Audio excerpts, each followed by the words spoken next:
Hello everyone, welcome to Brickburst. My name's MJ. Today we're going to be looking at the LEGO Ninjago Summer 2019 sets, and we're also going to look at the breakdown of the figures to see which sets you need to buy if you just want to get the minifigures alone. So I've written up this spreadsheet which shows which figures are in which sets, so let's have a look at that first. This is quite a big wave, somewhat of an expensive wave I guess. There's a few expensive ones in here.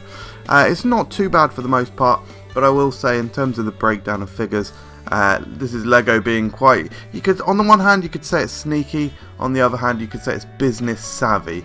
Maybe they know that there's a lot of collectors that want to get all of the figures, so they've spread them out in a very, in a very even way, to be fair.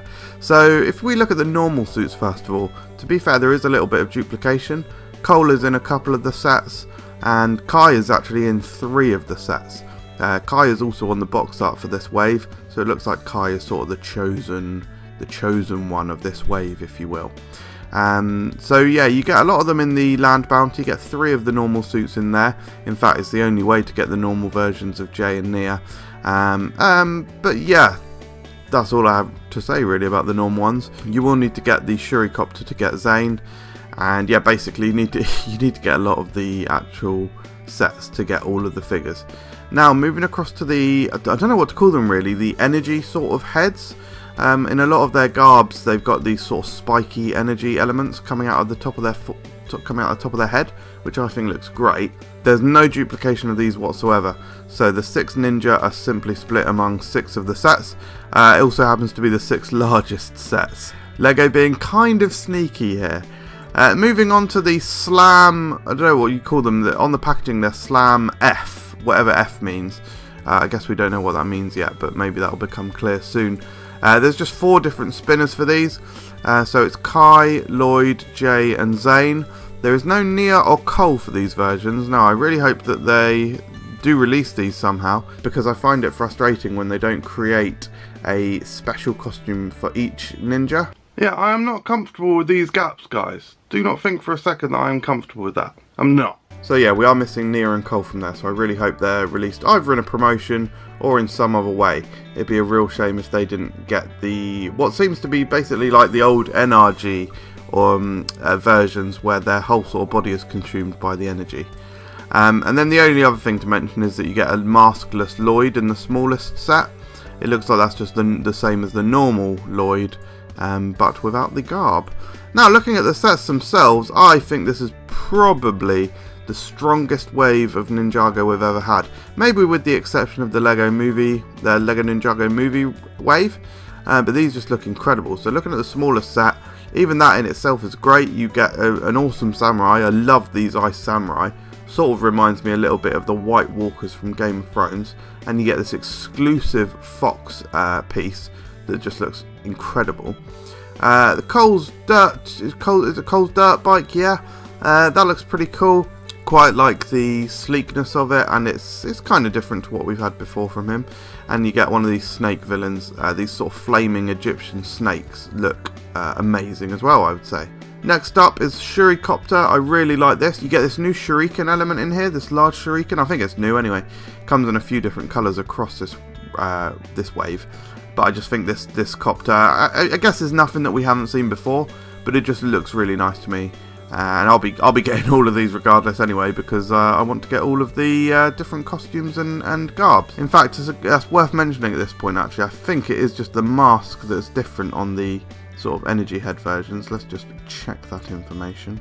Yeah, I believe it's just the mask that's different. Looking if you compare the J from this set to the J from the land bounty, you can see that. Firefang. Firefang is okay. I'm not the biggest fan of this one. Generally speaking, I'm not a huge fan of the brick-built animals. I will say though that it's got 3 of those snake villains, and it's got that really cool Spinjitzu Kai in here. Yeah, it looks like a cool set. It's just not really my usual type of thing. Then Katana 4x4, I think it looks like a really cool vehicle.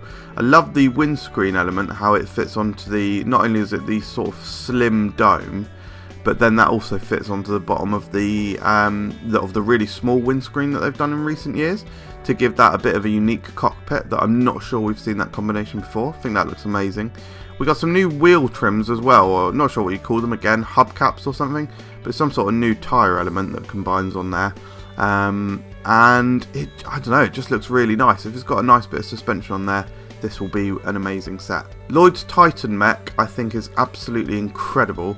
I think it looks insane, it's massive, it looks sleek, it's very sort of Exoforce style, particularly the second year of Exoforce, it kind of looks like that. It gets heavy inspiration from manga. I mean, it sort of, to me, looks a bit like a Gundam as well. The detail is amazing, colour scheme's excellent. You get 4 samurai in there, and some cool ninja figures as well. I think this is one of my most anticipated sets in the wave. Land Bounty, I think, looks really cool. It looks really different. They could have just done like the Destiny's Bounty and just stuck wheels on. They haven't. They've made it look almost like something out of Mad Max with these massive sort of looks like steel sort of modifications to the underside, which just makes it look like they've really thought about it and made it just look really awesome, really urban, and really cool. And the great thing about this as well is that you get 9 minifigures in here, which is a great amount of minifigures. You know, in recent years we tend to not get a huge amount of minifigures in the bigger sets. Maybe that's not true for Ninjago, but I think across the board of LEGO, they're probably guilty of underutilising minifigures in larger sets. But I think this looks great. Castle of the Forsaken Emperor looks quality. Again, really great minifigure selection, lots of unique minifigures in there. You get the Emperor himself and this new Fox character who looks awesome with this unique sort of head and hairpiece, which looks cool. The set itself looks pretty interesting. You get this, I guess, huge evil ice dragon. Again, this just feels like a Game of Thrones set. It looks like we've got some interesting elements in there as well, with lots of see-through blue.